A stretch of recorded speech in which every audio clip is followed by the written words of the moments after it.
Okay, good afternoon. Welcome to the Climate Innovation and Nature panel.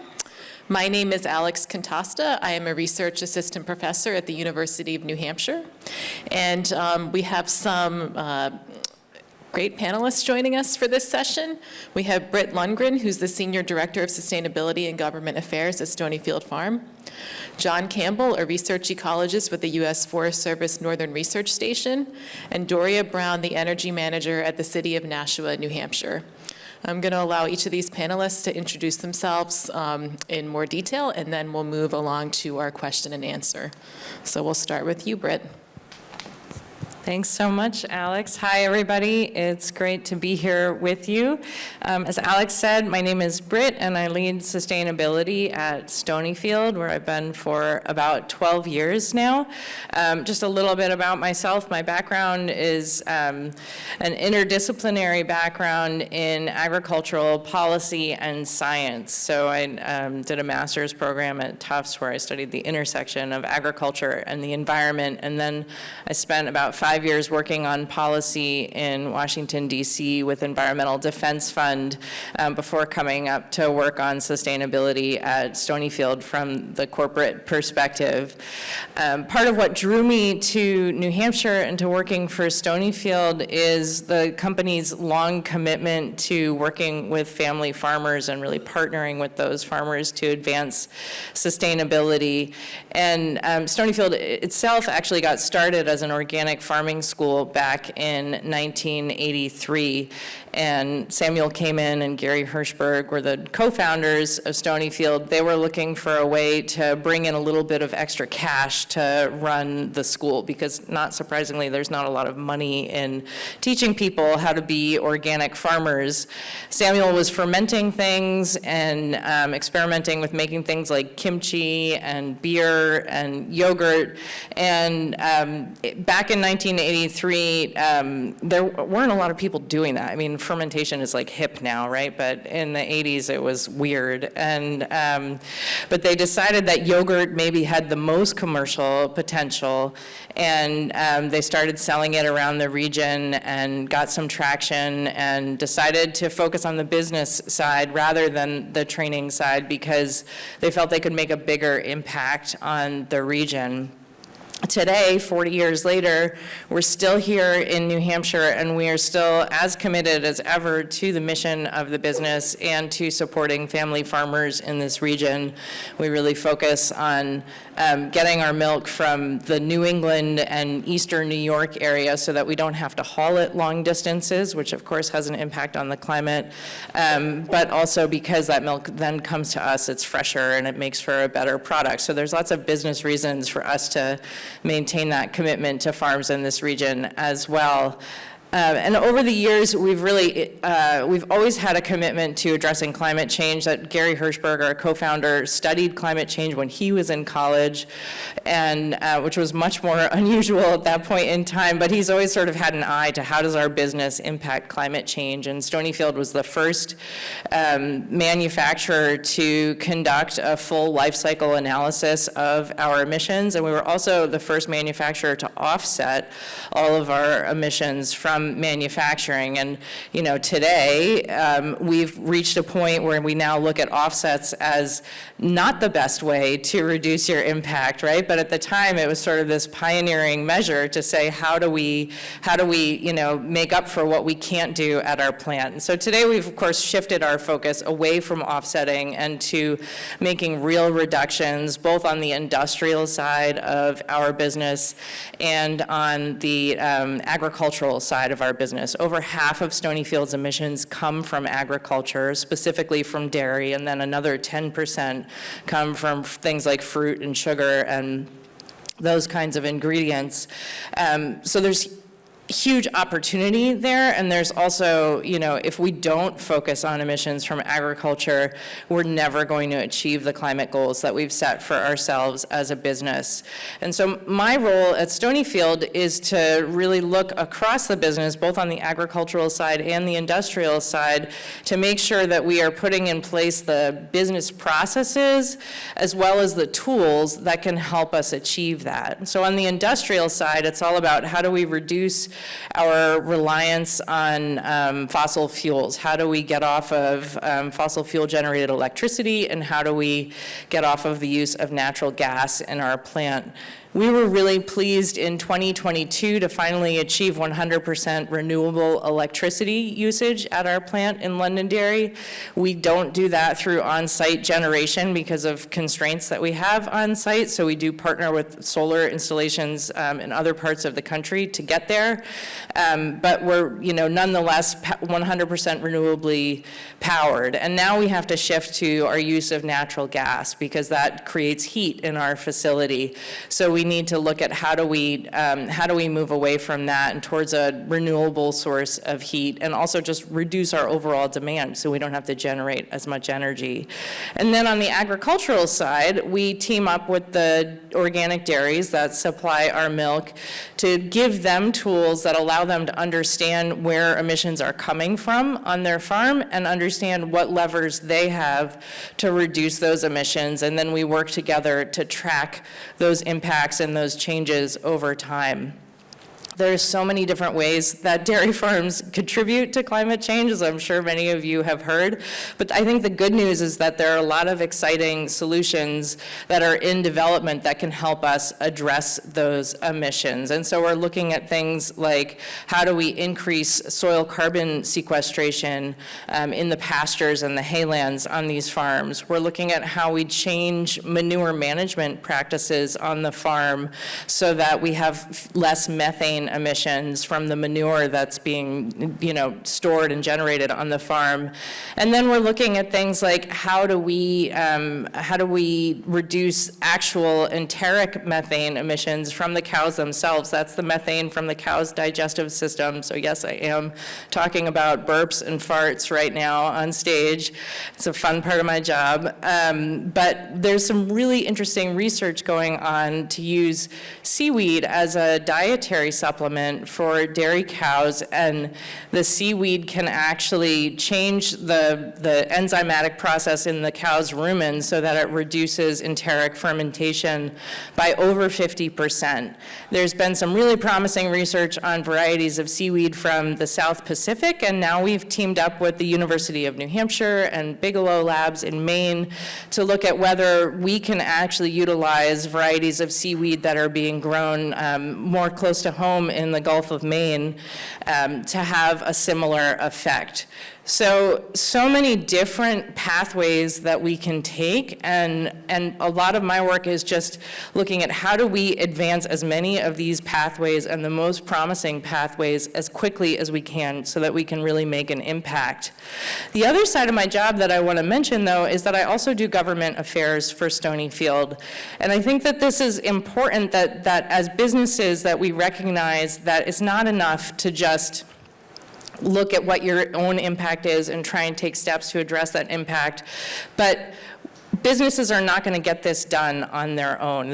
We are not going to succeed in stopping global warming through just voluntary action. We need government action, we need government incentives, and we need to bring the entire business community and the entire farming community along with us on this journey to address climate change.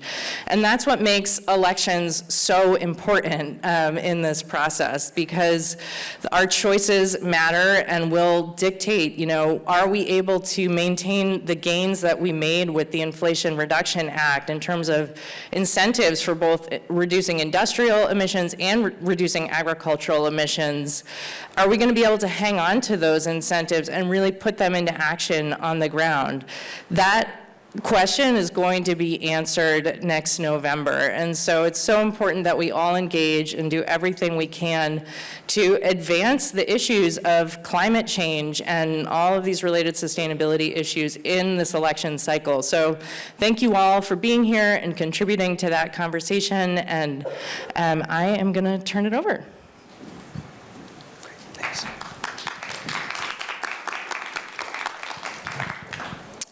Hi, I'm John Campbell. I'm a research ecologist with the U.S. Forest Service. I'm based out of Durham, New Hampshire, and I am a project leader with oversight of the Hubbard Brook Experimental Forest. Much of my research occurs at Hubbard Brook, and our work unit at Hubbard Brook is responsible for maintaining the long-term climate trends at the site.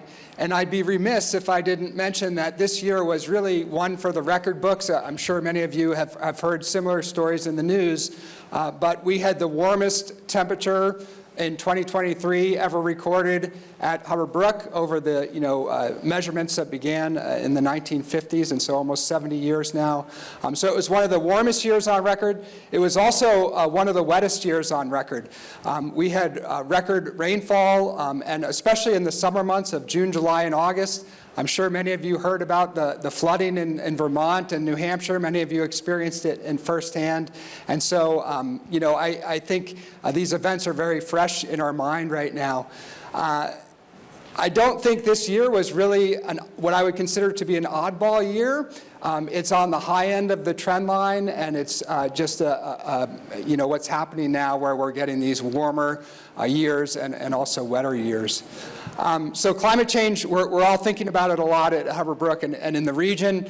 The Forest Service is really doing a lot to act on it. And so I just wanted to mention a couple of things the Forest Service is involved in trying to address climate change.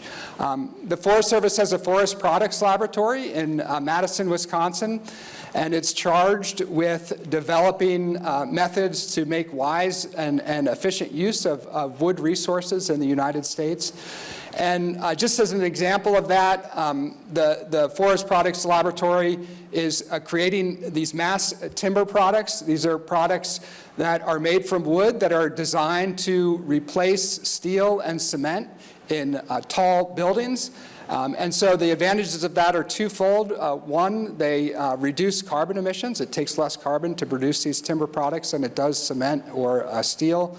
And they also lock carbon up for a long period for the life cycle of the building. And so that's an example from our Timber Products Laboratory. The Forest Service is very committed to nature-based solutions to climate change. As part of that, we need to know where carbon is stored in forests and where it's stored across the landscape. We run a forest inventory and analysis program in the Forest Service. It does a periodic analyses of forest resources in the United States, both on public and private land, and that's a great source for understanding where carbon is on the landscape. So that's been a critical thing to look at in terms of looking at stocks and flows and evaluating change over time. The Forest Service is, through their research efforts, have really started to look at ways to make forests more resilient, and largely through these kinds of nature-based solutions. One of the things they're very involved in is looking at different management strategies that will maximize the carbon stored in forests, and so making those forests more resilient through management practices such as assisted migration, selecting species or favoring species that do better under a changing climate. In addition to that, we know that about half of forest soil or carbon is stored in soil, and so not only do we want to increase storage on the land, but we want to decrease emissions. One of the big sources of emissions is these catastrophic wildfires that we've been experiencing, and so a lot of our research is dedicated towards developing ways to reduce the risk of wildfire, not only for carbon, but also for safety. And so these are some of the ways that the Forest Service is addressing the issue of climate change. Thank you.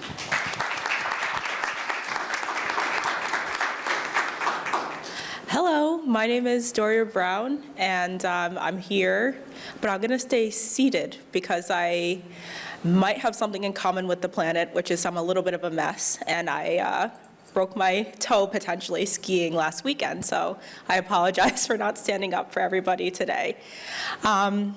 I am currently the energy manager for the city of Nashua, and I got my start studying environmental science at Franklin Pierce University. And from there, I started my first job about, I think, 8 years ago, maybe 9 years ago, at a plastics manufacturing company as a sustainability specialist. There, I learned about manufacturing and the energy need to be able to produce a piece of plastic. And at, I think, 22 years old, someone came up to me because nobody wanted to do this job, which was purchasing electricity for the manufacturing facilities. And I learned about the ISO New England market in New Hampshire and how we could purchase wholesale energy, and also how we can access renewable energy options for that manufacturing process. And while I was at that job, I was asked by the city of Nashua to join the Environment and Energy Committee. And on that committee, I learned about the impact that we can have in the energy field within our communities. And I became the chair of that committee and went on to become the energy manager for the city of Nashua. And in that job, I have found just so much joy in the work that I'm doing, because I 100% believe that I have an impact every single day I show up to work. So since we started the Environment and Energy Committee and created the energy manager position, the city of Nashua has brought in renewable energy vehicles into our fleet, including hybrid electric buses and electric passenger cars. We just got our first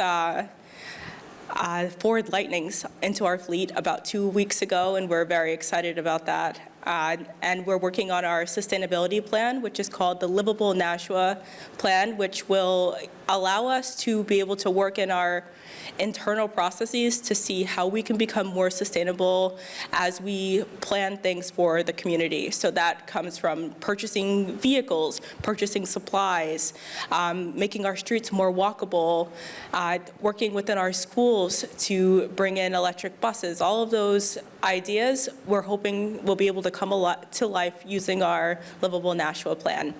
So do you guys remember COVID-19? I do. That was a very interesting time.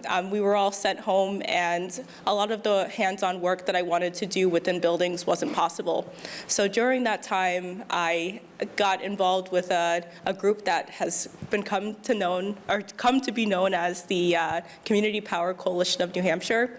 So the city of Nashua helped start this 501c4, which is an organization that purchases energy on behalf of our residents at a lower rate than our utility, because we're able to take advantage of wholesale markets and purchase energy at ideal times.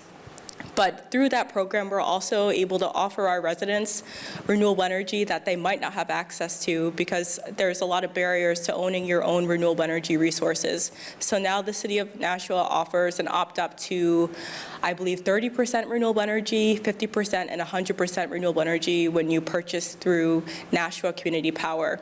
And since launch, we launched in April of 2023, we have saved our community about $3 million, and we put about $2.5 million into a reserve fund that we'll be able to use as a community to implement more renewable energy projects for residents, energy efficiency projects, and maybe even be able to expand some of our resources that we currently own as a city, which includes hydroelectric power.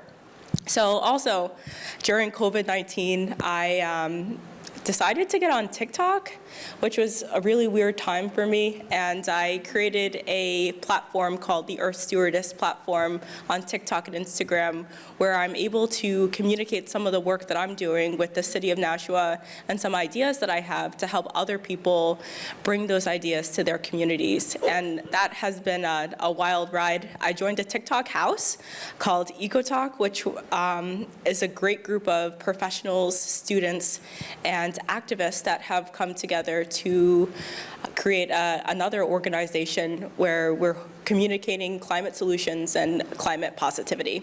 So with that, I'll leave it there.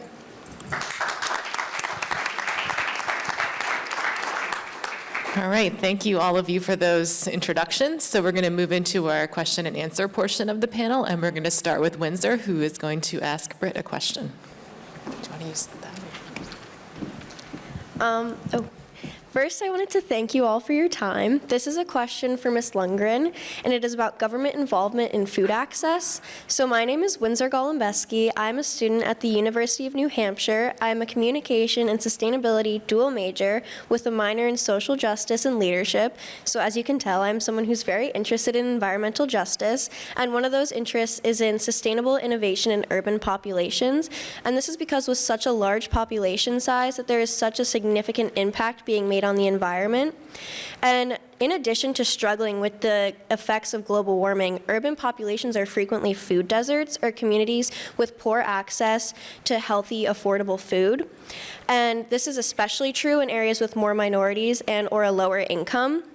So after reading your book, Label It Now, What You Need to Know About Genetically Engineered Foods, and with the updated regulations requiring manufacturers to label GMOs, I would love to hear from you as someone with an extensive background in both agriculture and government affairs. So my question to you is, what is being done to provide organic and non-genetically engineered foods to these food desert communities, and what federal and state policies are helping or possibly hindering this? And then I'd also love to hear your opinion about how these efforts may be affected by the upcoming presidential election.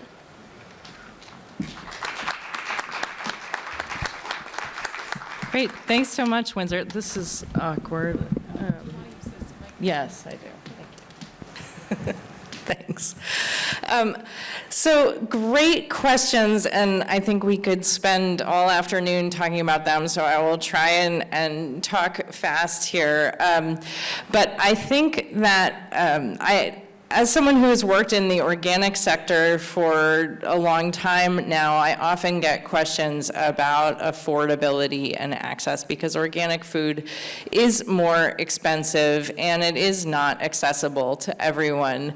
We do have a lot of interesting data out there that shows that people who choose to buy organic are not segmented by their income bracket. They're actually segmented more by their education than they are by where they fall economically. But at the same time, you know, your budget is your budget, and if you are really counting dollars, you are not necessarily going to be able to choose organic every time you shop. And I think that part of what we need to do as a society when we ask these questions about food access and availability is broaden the lens of our question to be a system question rather than just a question about food. And at this moment in American history, the income gap is wider than it has ever been before. So income inequality is at record levels.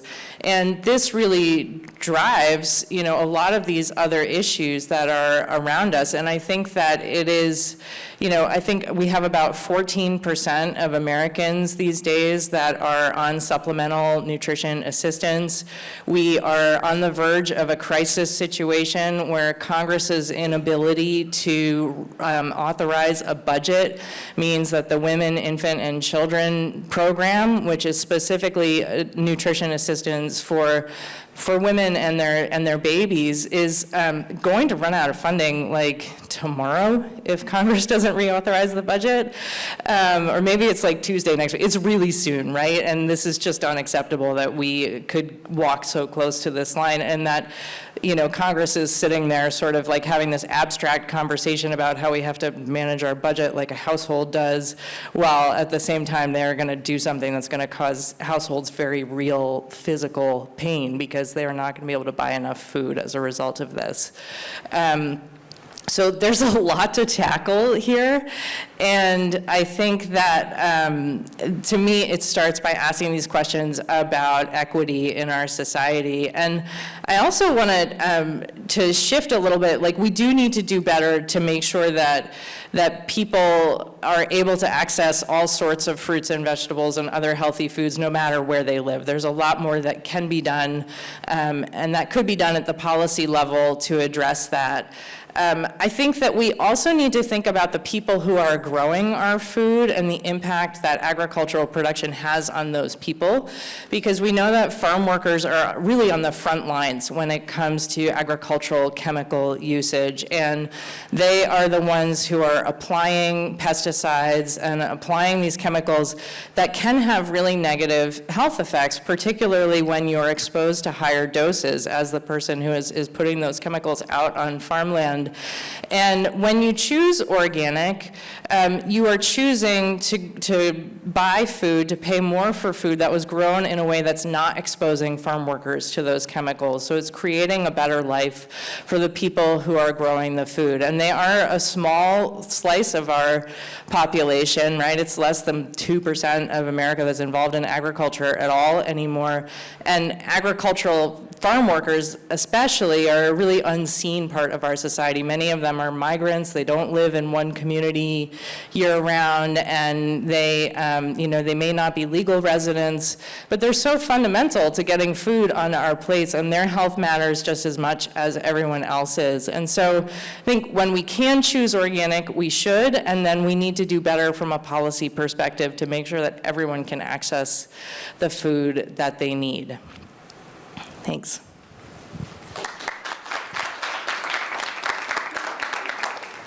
Okay, so next we are going to have Maya come up and ask John a question.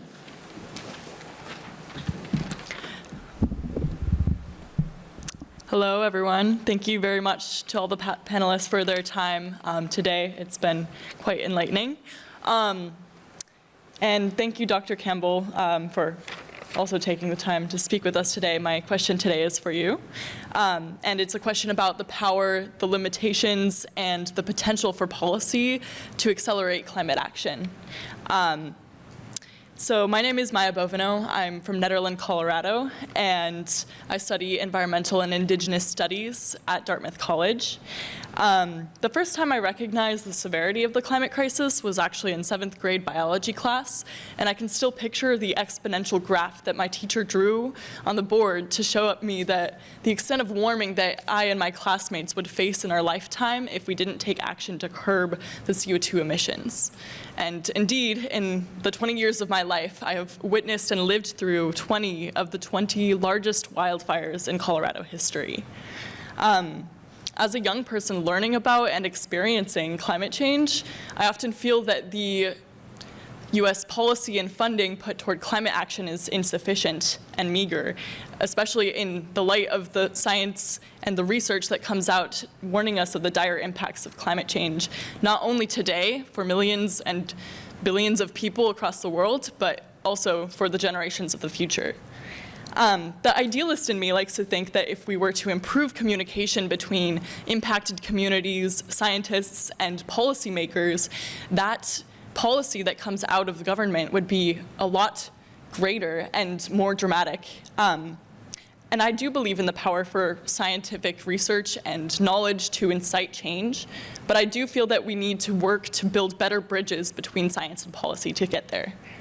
So I'm wondering that for you as a researcher who has researched the impacts of air pollution and freezing temperatures, ice storms, harvesting and soil freezing on forests, you've had the opportunity to really immerse yourself in the world of scientific inquiry. And so I have kind of a two-part question. First of which is, what is something that you have learned or come to understand through your research that has shifted your thinking about humans and the environment and environmental change specifically? And second, what are some of the limitations of scientific research, both for understanding environmental change and for enacting policy? And how might we build those bridges between policy and science? Thank you.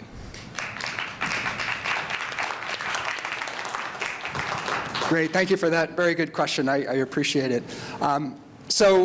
Climate change is obviously a very complex subject, and I think the solutions are also very complex. We heard earlier from Dr. Likens about the history of acid rain at Hubbard Brook, and how it was a great success story, largely due to policies that were enacted following, the observation of acid rain, the observation of fish, dying in lakes and rivers. It really had an impact on people. And so it's hard for me not to draw parallels between how the acid rain problem was solved. I won't say it's totally solved, but certainly corrected, and the issue of climate change.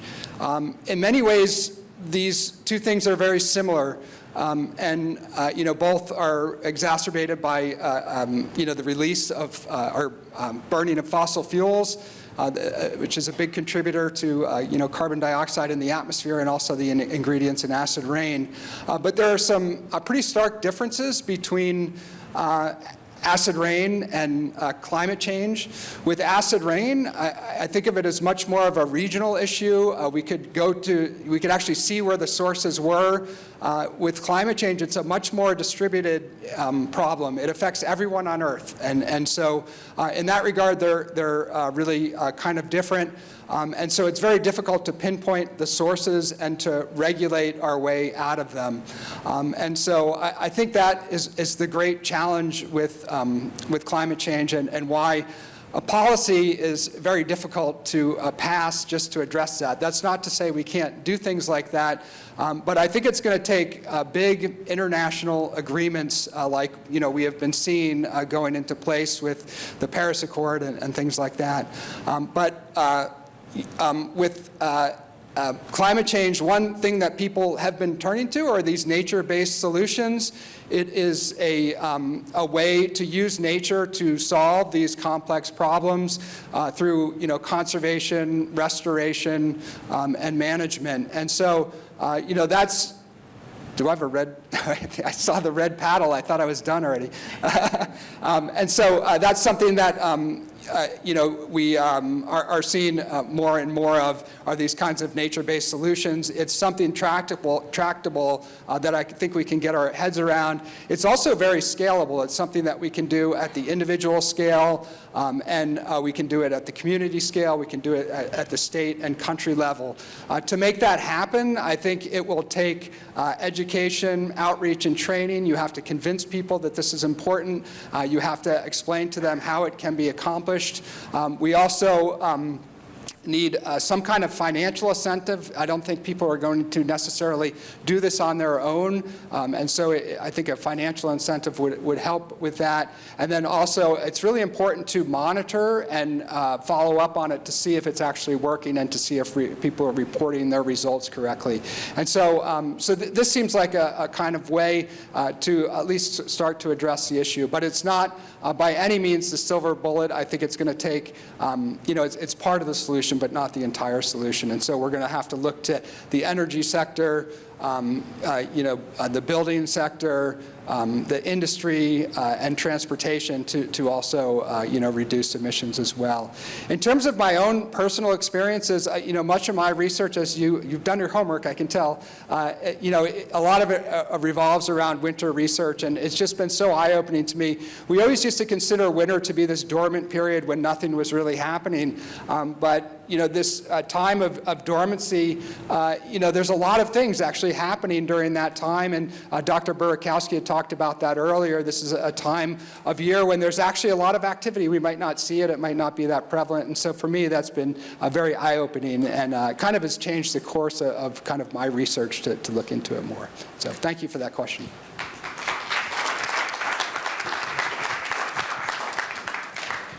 Okay, and then finally we have Justin, who's going to ask Daria a question. Hi, okay. I want to thank you, the panelists, finally, for the last time, for taking the time to talk with us. And Daria, this is a question for you about raising awareness about the climate change and the processes behind energy transition. And my name is Justin, and I'm a junior studying engineering sciences with a focus on energy in Dartmouth College. And I developed my passion for energy when I joined the Dartmouth Energy Alliance Club, and found that there are many programs and benefits here in New Hampshire or from nonprofits, state government level, and the national government level. And for example, there are some rebate programs for solar panels here in the state of New Hampshire, and also many towns, like you mentioned, are joining a community power program to make their electricity and energy more affordable and more green. And while I'm seeing some people taking advantage of these programs and benefits to install their innovative, like renewable energy technologies, I don't think that we're seeing enough people participating or even aware of these benefits to make a noticeable change in our overall energy usage. And in the face of climate change and its effects, I don't think that these opportunities to improve our energy usage should be ignored. And based on your unique experience and using social media to raise awareness about sustainability and energy use, and what are the best ways you think to spread awareness about these existing benefits for energy transition? And my second question is, what are some things that engineers or scientists can do to support these clean energy transition?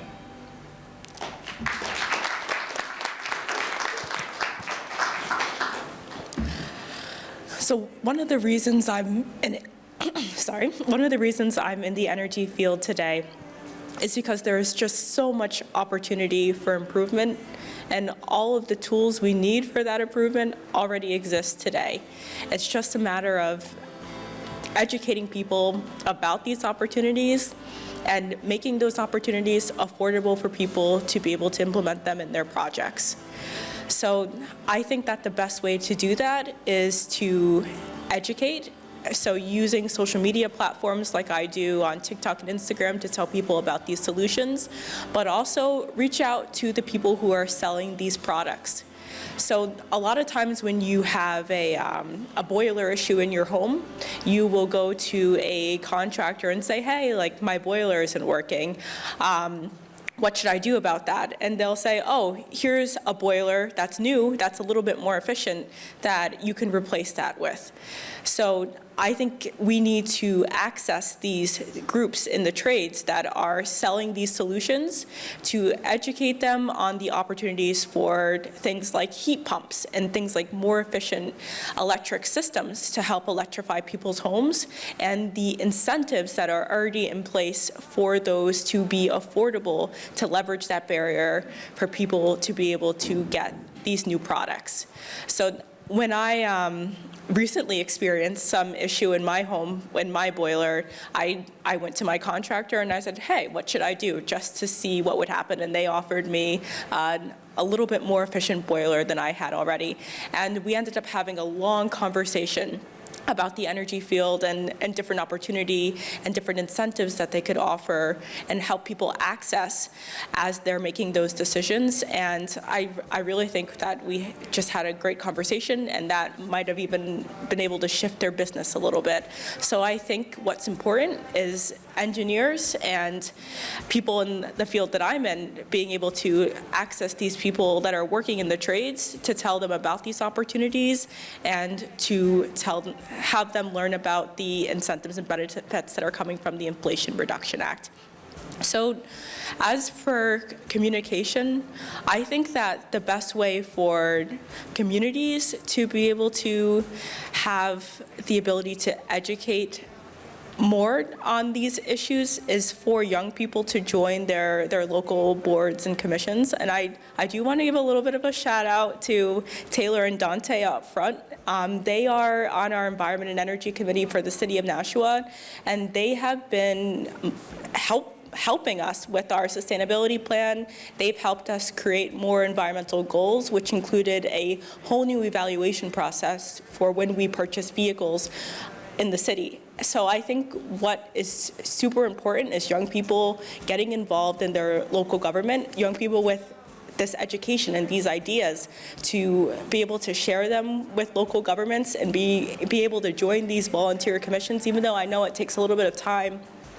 No, they aren't paid positions, but I think that just meeting people halfway and just volunteering a little bit of time can have a huge impact. Thank you.